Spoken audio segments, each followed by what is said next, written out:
Good evening everyone. Guys, meron kaming meron kaming kompetensya guys na nanghuli din ng isda guys. So, ayan guys, tumabi sa amin guys.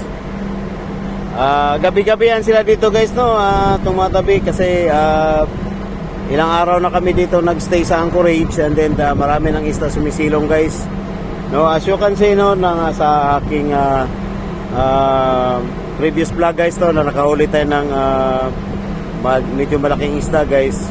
Kaya kasi marami nang sumisilong sa amin guys, no, kasi nagpapailaw kami. Ayan, no, kikita nyo maliwanag yan.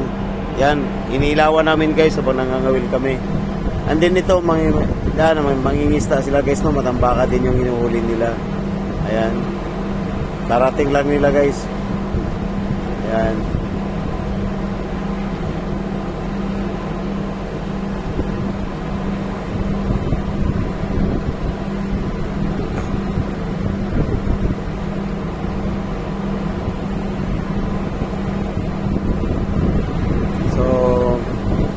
Sa oras na yun guys, sa oras ngayon guys, medyo hindi pa ganong kumakagat guys, no. Pero maya guys ay bigla lang guys, no, bigla lang malakas yung kagatan ng guys, no, ng matambaka.